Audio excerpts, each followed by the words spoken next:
दक्षिण भारत के राजवंशों में आज हम पढ़ेंगे चालुक्य वंश, राष्ट्रकूट वंश के बारे में। चालुक्य वंश को तीन कैटेगरी में बांटा गया है: वातापी के चालुक्य वंश, वेंगी के चालुक्य वंश और कल्याणी के चालुक्य वंश। यहाँ पर ये अभ्यर्थियों को दुविधा में डालता है। ये तीन प्रकार के ये जो चालुक्य वंश आए थे ना, ये बहुत बड़ी दुविधा पैदा कर देता है। इस वीडियो में हम इसी दुविधा का क्या करेंगे, समाधान करेंगे। और इसके साथ साथ ये भी ध्यान रखें कि इस वीडियो में क्यों मैंने चालुक्य वंश और राष्ट्रकूट वंश को साथ में लिया है, और एक और चीज कदम्ब वंश भी यहाँ पर मैंने लिया है। इसके पीछे एक रहस्य है। रहस्य ये है कि ये सब चीजें आपस में जुड़ी हुई हैं, ये वंश आपस में जुड़े हुए हैं और इनको एक साथ समझना जरूरी है। यदि हम इनको एक साथ समझेंगे, एक समग्रता से समझेंगे सभी वंशों को, तो शायद हमें कोई दुविधा नहीं होगी इसमें। तो चलिए शुरुआत करते हैं। अच्छा, शुरुआत कहाँ से करें, कहाँ से पढ़ें? ये जब वंश हमारे सामने आते हैं तो बड़ी दुविधा रहती है कि राष्ट्रकूट वंश पहले पढ़े या चालुक्य वंश, या जैसे लुसेंट में दे रखा है वैसे ही पढ़े। बिल्कुल नहीं, जैसे लुसेंट में दे रखा है बिल्कुल वैसे बिल्कुल नहीं पढ़ना है। यहाँ पर ध्यान देना, सबसे पहले जो राजवंश जो हम पढ़ेंगे वो कदम्ब वंश पढ़ेंगे, कदम्ब वंश। उसके बाद हम आगे बढ़ेंगे। तो ध्यान दीजिए, कदम्ब वंश। कदम्ब वंश की स्थापना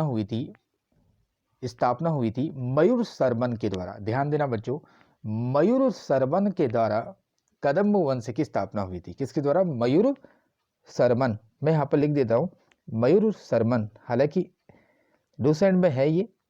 मयूर सरमन के द्वारा हुई थी कदम्ब वंश की स्थापना। अब मैं कदम्ब वंश यहाँ पर क्यों लाया हूँ? क्योंकि इसी कदम्ब वंश के बाद चालुक्य वंश की स्थापना होती है, वातापी के चालुक्य वंश की। कदम्ब वंश कर्नाटक पर शासन करता है, उत्तरी कर्नाटक वाले इलाके पर।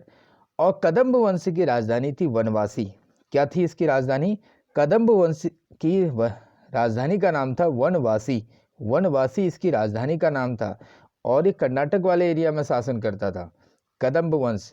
इसके अलावा एक और इंटरेस्टिंग फैक्ट ये भी है कि कदम्ब वंश वाकाटक और गुप्त वंश का समकालीन था। कदम्ब वंश वाकाटक और गुप्त वंश का समकालीन था। अब यहाँ पर एक बात क्लियर होगी कि अच्छा जी, जिस समय गुप्त वंश का शासन था या उसके बाद के अगर हम बात करें तो कदम्ब वंश का शासन चलता था कर्नाटक वाले एरिया में। तो कदम्ब वंश के बाद इसी कर्नाटक वाले एरिया में एक नया वंश जन्म लेता है जिसका नाम है वातापी के चालुक्य वंश। वातापी के चालुक्य वंश। ओके, तो बात क्लियर हुई। वातापी के चालुक्य वंश की उत्पत्ति यहीं होती है, यहीं पर होती, उसी धरती पर जिस धरती पर कदम्ब वंश का शासन था। याद रखना, इस वातापी के चालुक्य वंश की स्थापना किसने करी थी? जयसिंह ने करी थी। किसने करी थी? जयसिंह ने। मैं आगे इस वंश में बढ़ूं, लेकिन मैं एक और चीज आपको एक साथ पढ़ा देता हूं कि वातापी के चालुक्य वंश के को जो झटका दिया, इस वंश का जो अंत हुआ, वो अंत राष्ट्रकूटों के द्वारा हुआ। किसके द्वारा हुआ? राष्ट्रकूटों के द्वारा। यानी कि वातापी के चालुक्य वंश वाली जमीन पर फिर बाद में किसका शासन आया? राष्ट्रकूटों का आया। किसका आया? राष्ट्रकूटों का। याद रखना, पहले हम बात कर रहे हैं कदम्ब वंश की, और फिर उसके बाद कौन सा आया? वातापी के चालुक्य वंश। वातापी के चालुक्य वंश। और फिर उसके बाद उसी धरती पर किसका शासन आता है? राष्ट्रकूटों का शासन आता है। किसका आता है? राष्ट्रकूटों का शासन आता है। अब ये जो वातापी के चालुक्य वंश थे, ये इन्होंने अपनी सत्ता का जो केंद्र था वो थोड़े से ईस्ट की ओर ले गए थे। उस समय जब राष्ट्रकूटों ने इनकी धरती पर शासन करना शुरू कर दिया था, तो ये किधर चले गए? वेंगी से शासन करने लगे। चालुक्य वंश, एक और शाखा इसकी पैदा हुई वेंगी वाली, जो कि आंध्र प्रदेश से शासन चला रही थी, वेंगी वाली। तो चीजें क्लियर हुई। एक बार फिर से, कदम्ब वंश के बाद आया वातापी का चालुक्य वंश, वातापी का चालुक्य वंश। फिर उसके बाद आता है राष्ट्रकूट वंश, राष्ट्रकूट वंश। ये वातापी के चालुक्य वंश की से ही एक शाखा वेंगी के चालुक्य वंश की स्थापित हुई थी, वेंगी यानी कि आंध्र प्रदेश में। तो ये बातें यहाँ पर क्लियर हुई। अच्छा, एक और चालुक्य वंश बच गया, कल्याणी। तो स्पष्टतः यह बात क्लियर हो रही है कि कल्याणी वाले चालुक्य वंश की स्थापना राष्ट्रकूटों के बाद हुई। जी हाँ, बिल्कुल सही समझा आपने। कि कल्याणी के चालुक्य वंश की स्थापना जो हुई है वो राष्ट्रकूटों के बाद हुई है। अब हमें बातें क्लियर हो गई होंगी, शायद सभी बच्चों को यहाँ तक बातें क्लियर हो गई होंगी। कदम्ब वंश के बाद वातापी का चालुक्य वंश, वातापी का चालुक्य वंश, और फिर उसके बाद हम वेंगी, अच्छा उसके बाद फिर हम बात करते हैं राष्ट्रकूट। ये राष्ट्रकूट आया था ना, और यहीं से शुरुआत होती है एक और शाखा की, वेंगी के चालुक्य वंश की। और राष्ट्रकूटों के बाद फिर कौन से चालुक्य वंश की शाखा जन्म लेती है? कल्याणी वाली। कौन सी वाली? कल्याणी वाली। तो यहां तक बातें क्लियर हुई। अब हम पढ़ते हैं एक एक करके। शुरुआत कहां से करेंगे? कदम्ब वंश से। और मैंने बताया था आपको कि कदम्ब वंश की स्थापना मयूर शर्मन ने की थी। कदम्ब वंश की स्थापना किसने करी? मयूर शर्मन ने की थी। और कदम्ब वंश की राजधानी क्या है? वनवासी थी। क्या थी? वनवासी। वही कर्नाटक वाले एरिया में। ओके, चलिए अब पढ़ते हैं चालुक्य वंश वातापी वाले। जयसिंह ने वातापी के चालुक्य वंश की स्थापना करी थी। जयसिंह ने वातापी के चालुक्य वंश की स्थापना करी थी। ये जयसिंह याद रखना, जयसिंह। वैसे तो आमतौर पर ये औरंगजेब के समय काल में आएगा ये नाम, लेकिन ये यहाँ पर भी आ गया है वातापी के चालुक्य वंश में। और इसने वातापी को क्या बनाई? अपनी राजधानी बनाई, बीजापुर के निकट। इस वंश में कई प्रमुख शासक हुए। पुलकेशिन प्रथम, कीर्तिवर्मन, पुलकेशिन सेकंड, विक्रमादित्य, विनयादित्य, विजयादित्य। लेकिन सबसे ज्यादा जो प्रतापी राजा हुआ वो हुआ पुलकेशिन द्वितीय। कौन हुआ? पुलकेशिन द्वितीय हुआ था सबसे ज्यादा प्रतापी राजा। इसके समय काल में बहुत कुछ बातें हैं जो हमें पढ़नी है, एक एक करके इसको समझना है। महाकूट स्तंभ लेख से प्रमाणित होता है कि पुलकेशिन द्वितीय बहुत ही सुवर्ण और अग्नि उष्टम यज्ञ संपन्न करवाया था इन्होंने। जिनेंद्र का मेगुती मंदिर भी पुलकेशिन द्वितीय ने ही बनाया था। तो ध्यान देना क्या कि महाकूट स्तंभ लेख से प्रमाणित होता है। क्या प्रमाणित होता है? कि पुलकेशिन द्वितीय बहु सुवर्ण और अग्नि उष्टम यज्ञ संपन्न करवाया था। पुलकेशिन द्वितीय ने ये यज्ञ संपन्न करवाया था, अग्नि उष्टम। और जिनेंद्र का मेगुती मंदिर भी पुलकेशिन द्वितीय ने ही बनवाया था। मेगुती मंदिर स्पष्ट तो याद करें, मेगुती जो मंदिर था, मेगुती मंदिर थोड़ा टेक्निकल नाम लग रहा है, ज़्यादा दिक्कत पैदा करता है यदि आप इसको पढ़ के नहीं गए हो, क्योंकि सुनने में भी नहीं आता ये। तो मेगुती मंदिर जो था वो पुलकेशिन द्वितीय ने बनाया था। और महाकूट स्तंभ लेख किसका है? आप ये समझ लीजिए कि पुलकेशिन द्वितीय से संबंधित है। महाकूट स्तंभ लेख पुलकेशिन द्वितीय से संबंधित है। पुलकेशिन द्वितीय इतना प्रतापी राजा रहा है, तो इसका मतलब इसने कहीं ना कहीं उपाधियां भी ली होंगी। जी हाँ, इसने उपाधि ली थी। और प्रतापी राजा है तो इसका मतलब इसने हराया भी होगा किसी को। तो किसे हराया था? किसी प्रतापी राजा को ही हराया होगा, जिसका नाम था हर्ष। क्या नाम था? हर्ष। पुलकेशिन द्वितीय ने हर्षवर्धन को हराया था। और कौन सी उपाधि ली थी? परमेश्वर की उपाधि ले ली। लो जी, परमेश्वर कहने लगा अपने आप को, परमेश्वर की उपाधि धारण कर ली। किसने? पुलकेशिन द्वितीय ने। और इसके अलावा इसने दक्षिणापथेश्वर की उपाधि भी धारण करी थी। दक्षिणापथेश्वर की उपाधि भी इसने धारण करी। दक्षिणापथेश्वर की उपाधि भी पुलकेशिन द्वितीय ने ही ली थी। दक्षिणापथेश्वर और परमेश्वर की उपाधि प्रतापी राजा जो है। इसके अलावा एक और हम बात करें, लेकिन इस प्रतापी राजा को भी हार का सामना करना पड़ा। हार का स्वाद तो करना ही पड़ता है भाई, बिना हारे कैसे आगे जिंदगी बढ़ेगी। पल्लव वंशी शासक नरसिंह वर्मन ने पुलकेशिन द्वितीय को हराया था। पल्लव वंशी, आगे पढ़ेंगे हम अगले वाले वीडियो में। पल्लव वंश के अंतर्गत आता है एक राजा जिसका नाम था नरसिंह वर्मन फर्स्ट। नरसिंह वर्मन फर्स्ट ने पुलकेशिन द्वितीय को हरा दिया, पुलकेशिन द्वितीय को हराया। और उसकी जो राजधानी थी जिसकी हम बात कर रहे थे, वातापी या बादामी, उस पर अधिकार कर लिया। इसी युद्ध में पुलकेशिन द्वितीय क्या होता है? मारा जाता है। पुलकेशिन द्वितीय क्या होता है? इसी युद्ध में मारा जाता है। ओके, अभी आप शायद आपके लिए दिक्कत होगी कि ये बीच में पल्लव वंशी कहाँ से आ गए। नहीं, अभी हम इसको नहीं लेंगे। पल्लव वंश के बारे में हम अगले टॉपिक में पढ़ेंगे, जरा ध्यान देना। ओके, राजधानी की अगर हम बात करें तो यहाँ पर एक इस पुलकेशिन द्वितीय के समय बहुत बुरा हुआ। बहुत बुरा। अभी तक सुनने में बहुत अच्छा लग रहा था कि परमेश्वर की उपाधि ली, दक्षिणापथेश्वर की उपाधि ली, लेकिन एक और शासक आता है नरसिंहवर्मन फर्स्ट, जो पुलकेशिन द्वितीय को हरा देता है, उसकी राजधानी बादामी पर अधिकार भी कर लेता है, और संभवतः कहा जाता है कि इसी युद्ध में पुलकेशिन द्वितीय मारा भी गया। ये तो अजीब सी बात हो गई जी। और इतने प्रतापी राजा को मारा है, हराया है, तो ऑब्वियस बात है नरसिंह वर्मन प्रथम ने कोई ना कोई तो उपाधि ली होगी। जी हाँ, इसने भी वातापी कोड की उपाधि धारण करी थी। वातापी कोड की उपाधि धारण करी। वातापी कोड की उपाधि धारण करी। किसने करी? पल्लव वंशी शासक। किसने?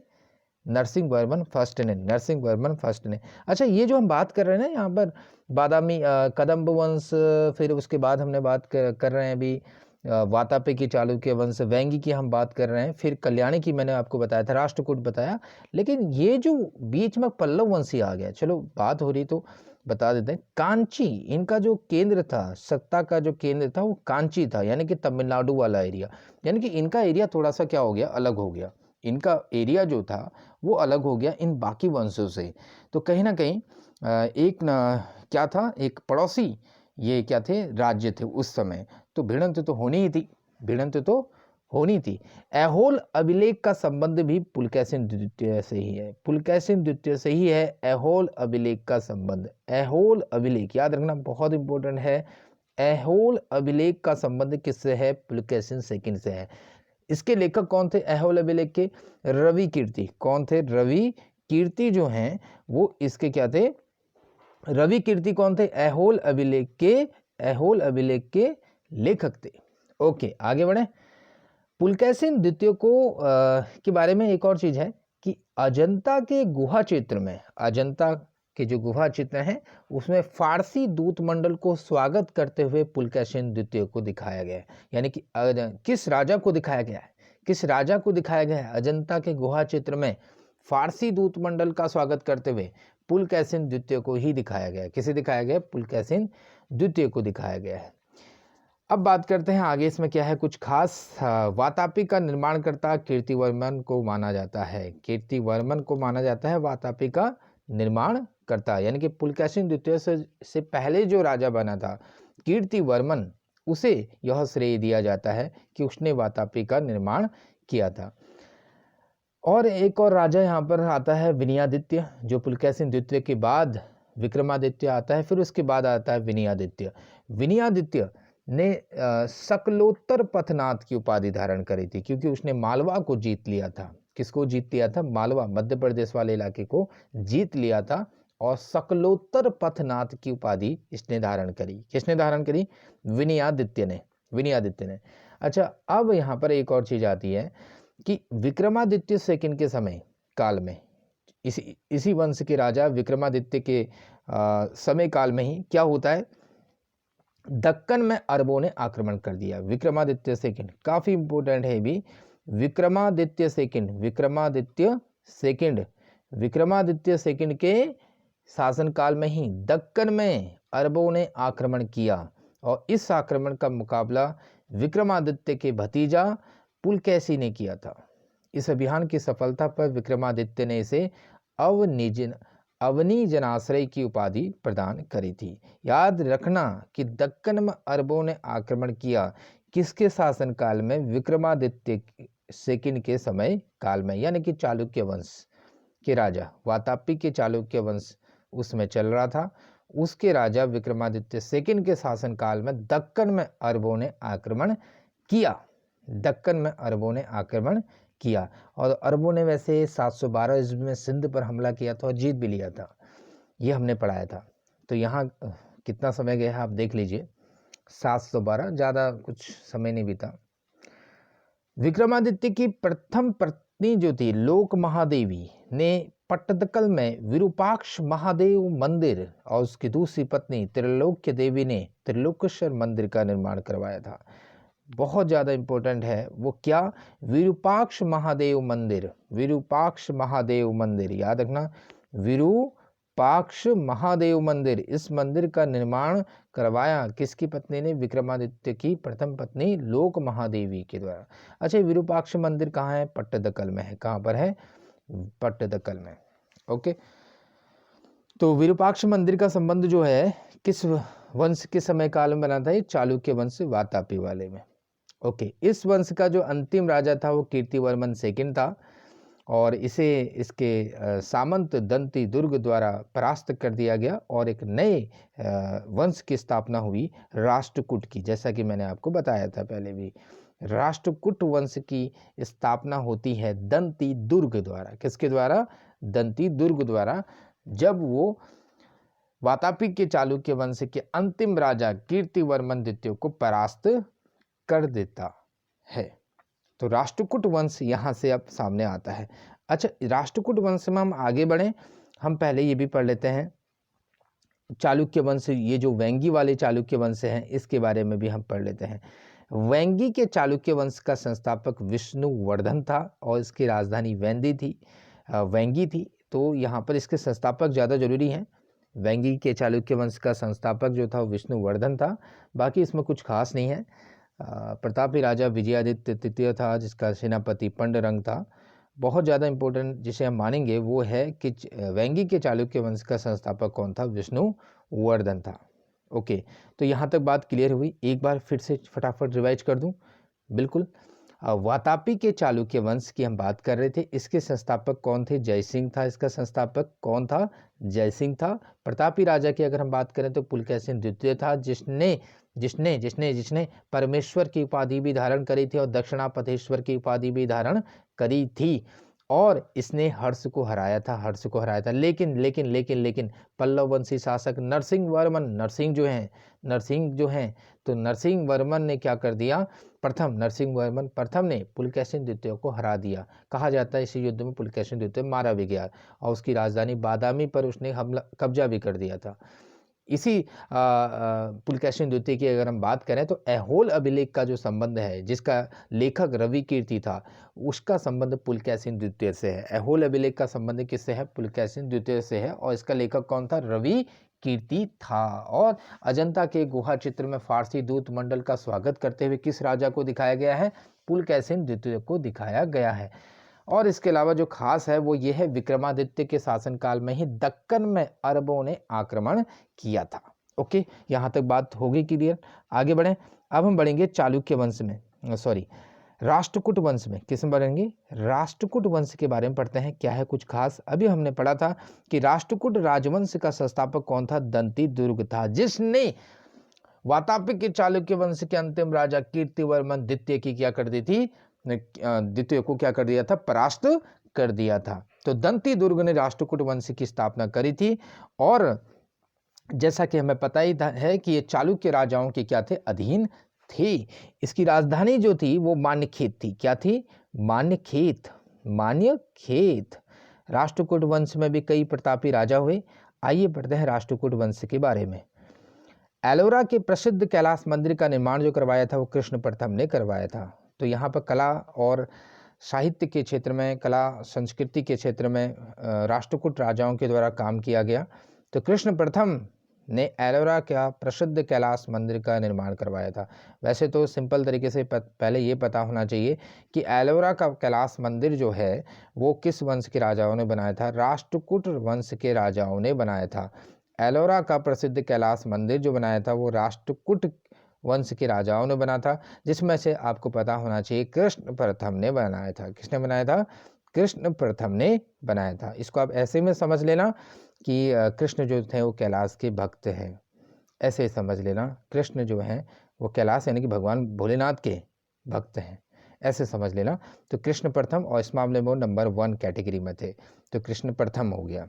आगे ध्रुव की बात करें तो राष्ट्रकूट वंश का पहला शासक था जिसने कन्नौज पर अधिकार करने के लिए त्रिपक्षीय संघर्ष में भाग लिया। जी हाँ, कन्नौज वो सत्ता का केंद्र था इस समय काल में जिस पर कब्जा करने के लिए, जिसको हथियाने के लिए 3 बड़े सत्ता संघर्षों के बीच लड़ाई होती है। उनका नाम क्या क्या है?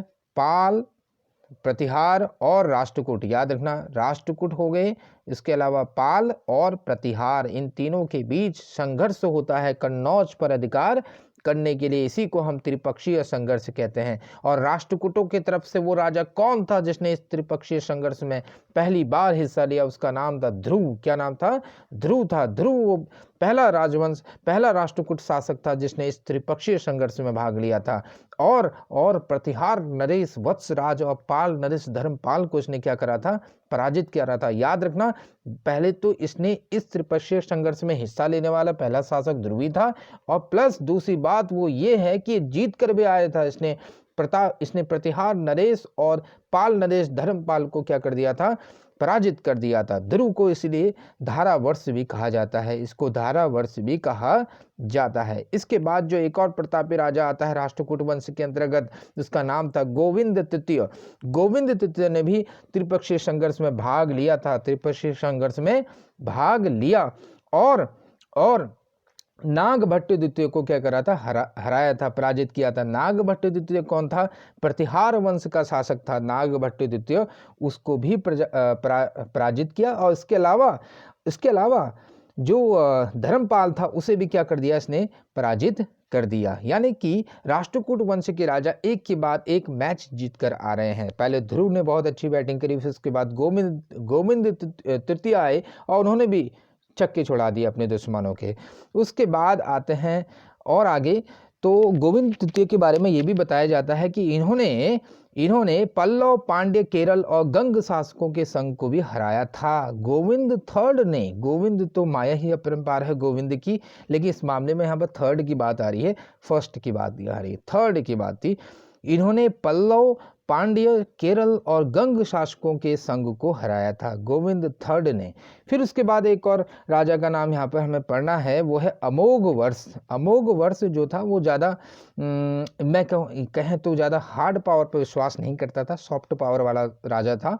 अमोघ वर्ष जैन धर्म का अनुयायी था और उसने कन्नड़ में कवि राजमार्ग की रचना करी थी। कन्नड़ में कवि राजमार्ग की रचना करी। Very interesting. अमोघ वर्ष के बारे में आपको ये पता होना चाहिए, हार्ड पावर पर ज़्यादा विश्वास नहीं करता था, सॉफ्ट पावर पर ज़्यादा विश्वास करता था। कहने का मतलब है ऐसा तो है नहीं, लेकिन हमें ये समझना होगा कि अमोघ वर्ष ज़्यादा सैन्य शक्ति में ज़्यादा लिप्त नहीं रहा, तो इसलिए हम कह सकते हैं कि इसी ने कन्नड़ में कवि राजमार्ग की भी क्या करी होगी, रचना करी होगी, क्योंकि इसके पास समय रह गया होगा किताबें लिखने का। कवि राजमार्ग की रचना किसने करी, अमोघ वर्ष ने, जो कि कन्नड़ भाषा में लिखी गई। आदि पुराण के रचनाकार कौन थे, जिनसेन। और गणितासार संग्रह के लेखक महावीराचार्य। अमोघ वृत्ति के लेखक शक्तायना अमोघ वर्ष के दरबार में रहते थे। तो अमोघ वर्ष के दरबार में जिनसेन भी रहते थे और महावीराचार्य और इसके अलावा शक्तायना, ये सब अमोघ वर्ष के दरबार में रहते थे। आसान है अमोघ वर्ष कि यदि हमें 4 ऑप्शन दिए हों और उस ऑप्शन में अमोघ वर्ष हो, राष्ट्रकूट राजाओं के अंतर्गत अमोघ वर्ष हो, तो निश्चित तौर पर हम इसे ही टिक लगाएंगे कि अवश्य ही ये अमोघ वर्ष के दरबार में ही होगा। अमोघ वर्ष ने तुंगभद्रा नदी में जल समाधि ली और अपने जीवन का क्या कर दिया, अंत कर दिया। इसके बाद एक और प्रतापी राजा आता है इंद्र थर्ड के शासनकाल में अरब निवासी अल मसूदी भारत आया था। बहुत इंपॉर्टेंट है ये भी। अल मसूदी जो है अरब निवासी था, अल मसूदी, ये किसके शासनकाल में आया था, इंद्र थर्ड के शासनकाल में भारत आया था। और उस समय उसने राष्ट्रकूट शासकों को भारत का सर्वश्रेष्ठ शासक कहा था। किसने कहा था, अल मसूदी ने।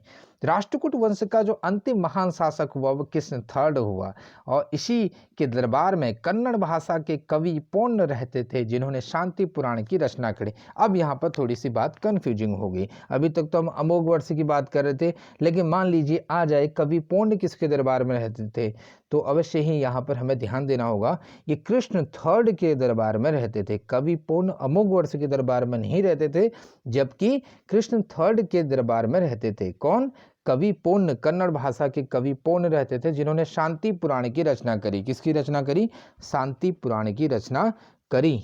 ऑब्वियस बात है, शांति तो केवल कृष्ण के शासनकाल में आ सकती है। आगे कल्याणी के चालुक्य तैलब द्वितीय ने 973 ईस्वी में कर्क को हराकर राष्ट्रकूट राज्य पर अपना अधिकार कर लिया। तो यहाँ पर आगे अब कल्याणी के चालुक्यों के शासनकाल की, जिन्होंने क्या कर दिया, जिसके एक प्रतापी राजा तैलक द्वितीय ने क्या कर दिया, राष्ट्रकूट राज्य पर क्या कर लिया, अधिकार कर लिया। तो इस तरीके से कल्याणी के चालुक्य वंश की क्या हुई, नींव डाली गई। किसके द्वारा, तैलब सेकंड के द्वारा। किसके द्वारा, तैलब सेकंड के द्वारा। स्थापत्य के क्षेत्र में इनके द्वारा और भी काम किए गए राष्ट्रकूटों के द्वारा, जैसे कि इन्होंने एलोरा और एलिफेंटा की जो गुहा मंदिर थे इन्होंने ही निर्माण करवाए थे, राष्ट्रकूटों ने ही। और एलोरा में 34 शैलकृत गुफाएं हैं, ये सब यहाँ बता रखा है। सबसे प्रसिद्ध जो गुफा है बौद्ध गुफाओं में वो विश्वकर्मा की गुफा है, जो कि संख्या नंबर 10 में है। और ये सब बातें यहाँ पर हैं जो आप देख सकते हैं। कुछ खास तो यहाँ पर नहीं है, लेकिन ये पता होना चाहिए कि एलोरा के जो गुहा मंदिर थे उनका निर्माण राष्ट्रकूटों के द्वारा करवाया गया। इसके अलावा एलोरा गुफाओं का सर्वप्रथम उल्लेख जो किया है वो किसने किया है? फ्रांसीसी यात्री थैबीनेट ने करवाया था। थैबीनेट ने सबसे पहले एलोरा गुफाओं का उल्लेख किया है, जो कि फ्रांसीसी यात्री था। 17वीं शताब्दी की बात थी। और अब बढ़ते हैं कल्याणी के चालुक्य वंश के बारे में। अभी हमने पढ़ा था कि तैलब द्वितीय ने ही कल्याणी के चालुक्य वंश की स्थापना करी थी। राजधानी वही है जहां पर राष्ट्रकूटों की थी, मान्यखेत। चालुक्य वंश यानी कि कल्याणी के चालुक्य वंश में भी कई शासक हुए थे। सोमेश्वर प्रथम उन्हीं में से एक था जिसने राजधानी को मान्यखेत से हटाकर कहाँ ले गया? कर्नाटक के कल्याणी ले गया। कहाँ ले गया? कल्याणी। तो सोमेश्वर प्रथम जो था वो राजधानी को कल्याणी ले गया। सोमेश्वर प्रथम फर्स्ट जो था वो कल्याणी ले गया राजधानी को। इसके अलावा इसके वंश के प्रतापी शासक जो था वो विक्रमादित्य सेकंड था। विक्रमादित्य छठा जो था, सिक्स्थ, वो इस वंश का प्रतापी राजा था। किस वंश का? कल्याणी के चालुक्य वंश का एक प्रतापी राजा कौन था? विक्रमादित्य सेकंड था। याद रखना, विक्रमादित्य सिक्स्थ। विक्रमादित्य जो सेकंड था वो वातापी के चालुक्य वंश के अंतर्गत आता है, जबकि विक्रमादित्य जो छठा था वो कल्याणी के चालुक्य वंश में आता है। विल्हण और विज्ञानेश्वर जो थे वो विक्रमादित्य छठे के दरबार में ही रहते थे। ध्यान देना, विक्रमादित्य छठे के दरबार में विल्हण और विज्ञानेश्वर रहते थे। ये कौन थे? विल्हण जो थे इन्होंने, अगर हम बात करें विज्ञानेश्वर की, अगर हम बात करें, मिताक्षरा जो है नामक ग्रंथ की रचना वो किसने करी थी? विज्ञानेश्वर ने करी थी। मिताक्षरा जो ग्रंथ है इसकी रचना किसने करी थी? विज्ञानेश्वर ने करी थी। तो विल्हण ने क्या करी थी वो भी अभी हम पढ़ लेते हैं। विल्हण ने भी विक्रमांक देवचरित की रचना करी थी। याद रखना, ये दो एक बार और देख लेते हैं। विक्रमादित्य छठे के दरबार में विल्हण और विज्ञानेश्वर रहते थे, और विल्हण ने क्या किया? विक्रमांक देव चरित की रचना करी थी। विल्हण ने विक्रमांक देव चरित की रचना करी थी, जबकि विज्ञानेश्वर ने मिताक्षरा नामक ग्रंथ की रचना करी थी। विज्ञानेश्वर ने मिताक्षरा नामक ग्रंथ की रचना करी थी। ये मिताक्षरा क्या है? ये एक्चुअली हिंदू विधि ग्रंथ है। मिताक्षरा हिंदू विधि ग्रंथ है। और अगर हम बात करें विज्ञानेश्वर की, ये महान विधिवेत्ता माने जाते हैं, महान विधिवेत्ता। तो इस तरीके से ये कल्याणी के चालुक्य वंश में सबसे प्रतापी राजा विक्रमादित्य छठे के अंतर्गत आने वाले विल्हण और विज्ञानेश्वर के बारे में भी हमने यहाँ पर पढ़ लिया। ध्यान देना, मिताक्षरा किसकी रचना है? विज्ञानेश्वर की। और विक्रमांक देव चरित किसकी रचना है? विल्हण। यानी कि विल्हण और विज्ञानेश्वर दोनों किसके दरबार में रहते थे? विक्रमादित्य छठे के दरबार में रहते थे। तो इस तरीके से हमारे ये टॉपिक यहीं पर खत्म होते हैं। आते हैं एक नई वीडियो में नए टॉपिक को लेकर। Good bye.